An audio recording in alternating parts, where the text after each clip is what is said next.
केंद्र सरकार ने सोमवार को एक अधिसूचना जारी कर प्याज के निर्यात पर पाबंदी लगा दी। आपको बता दें, कोविड-19 के बाद हुए लॉकडाउन और फिर बारिश की मार झेल रहे प्याज के किसान काफी ज्यादा परेशान हैं। इस फैसले से उनकी जितनी लागत थी वो भी शायद ही वसूल हो पाए। एक रिपोर्ट। महाराष्ट्र के नाशिक जिले की निफाड तहसील में संजय साठे प्याज उगाते हैं। देश में ये इलाका प्याज पट्टी के तौर पर जाना जाता है। इन्होंने अपने 1 एकड़ के खेत में 60,000 रुपए का प्याज बोया था, लेकिन पहले लॉकडाउन और फिर मॉनसून में भारी बारिश से इनकी करीब आधी फसल बर्बाद हो गई है। 1 किलो प्याज के इन्हें सिर्फ 3 या 4 रुपए ही मिल रहे थे।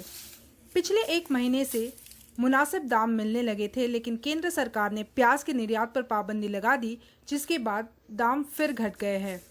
मैंने 1 एकड़ प्याज लगाया था, 100-150 क्विंटल प्याज निकला। उसमें से 50% प्याज तो खराब ही हो गया, वो फेंक दिया।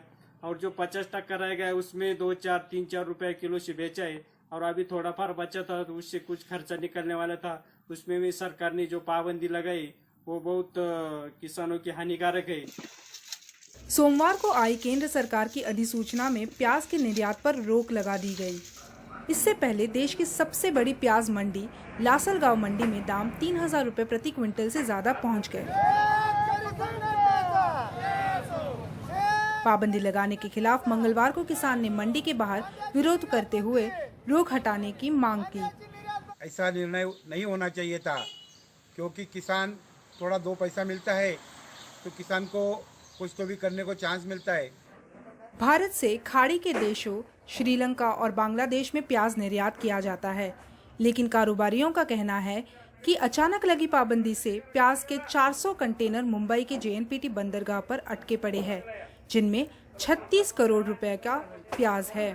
कल तक हमारा 400 से 500 कंटेनर कल बॉम्बे एयरपोर्ट पे पहुंचा था और बांग्लादेश बॉर्डर पे 500 से 600 प्याज की गाड़ी पहुंची हुई है। लेकिन सरकार ने 2-3 दिन पहले पहुंचने वाला माल भी और आज तक माल भी उसको पूरा बैन लगा दिया है। अगर वो माल वापस आता है और इधर का माल है, इसकी तुलना में किए तो भारी नुकसान करना पड़ सकता है। मंगलवार को एनसीपी प्रमुख शरद पवार ने भी वाणिज्य मंत्री पीयूष गोयल से फैसले पर पुनर्विचार करने को कहा। महाराष्ट्र के और नेताओं ने भी इस फैसले की आलोचना की। प्रधानमंत्री ने कहा था कि किसानों को दुगना पैसा मिलना चाहिए और उन्हें मुनाफा मिलना चाहिए, तो उन्हें कुछ पैसा कमाने दीजिए।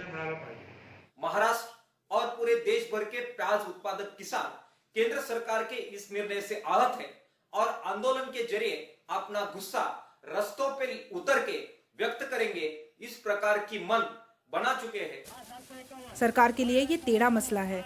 अगर वो थोक दामों को नियंत्रित करती है तो उपभोक्ता खुश होंगे, लेकिन किसान जिनकी रोजी रोटी इस पर निर्भर है वो जरूर दुखी होंगे। नाशिक से किशोर बेलसरे के साथ मुंबई से पूर्वा चिटनिस, NDTV इंडिया।